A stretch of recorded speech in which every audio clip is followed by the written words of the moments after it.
Hello everyone, welcome back to my YouTube channel. In today's video, let's see a healthy snacks recipe. I'm using wheat flour for the snacks.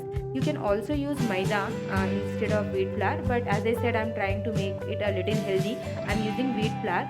I have taken around 1 kg of wheat flour here, and on the measurement cup, it is around 6 cup of wheat flour. So you can take the required amount of wheat flour for this recipe. And then for 6 cup of wheat flour, I am also adding 1 cup of suji here. So this is rava. I am taking the very smaller sized rava here. You can take any, but the smaller ones will be good. 1 cup of suji, and then I'm also adding 4 tables of sesame seeds.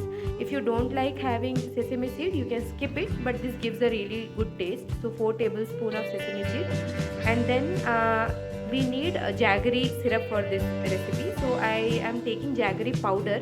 You can also take the other jaggery and grate it and make it a syrup, but for ease I am using the powdered jaggery. I have taken 3 cups of jaggery powder for 6 cup of wheat flour, and adding I think I have added 1 cup of water to it and making a syrup out of it. So you have to boil it and make it of a correct consistency and keep it aside.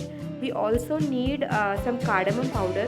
I don't have the powdered the store-bought powder, so I am making the powder. I have taken around 10 cardamom and adding 2-3 spoons of sugar into it, and I have made the powder and mixing this into the dry ingredients. So this is suji, atta, and then the cardamom powder.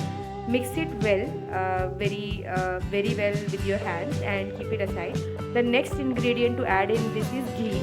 So for 1 cup of atta, 1 tablespoon of ghee is the proportion. So I have taken 6 cup of atta. I am using 6 tablespoon of ghee. Add this ghee very well in the dry ingredients. So with your hand, try to mix that ghee into all corners of the atta and keep it aside. Once you mix this very well, you have to start adding the jaggery syrup. So slowly add, so that it should be not fully cold. It should be in a temperature which you can touch it by your hand. Add the water and make the dough. The dough will not be very soft, it will be little tight, and then keep this dough aside for around 20 minutes. Now the next step is you take some amount of dough and flatten it using the chapati rolling pin, and you give it, take any shape. I am using some small round utensil to make a round shape here. You can also cut into diamond shape or any other small star shape. If you have any mold, you can use that mold directly to give whichever shape you want to give. I am making this is as a biscuit shape because my son likes he normally eats biscuit, so I can give this snack to him instead of biscuits. So that's why I have made it in a round shape.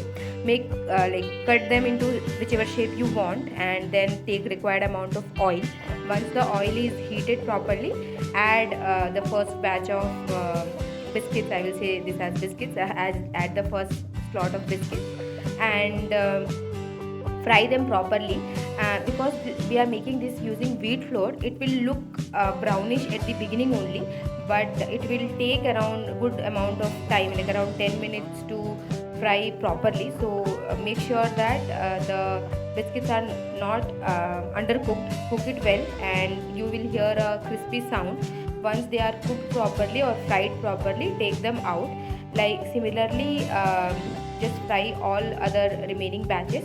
So I have fried first 2 batches of the biscuits, and it is ready to be served. It's a really good healthy option for kids also. So instead of giving store-bought biscuits, we can give this to kids.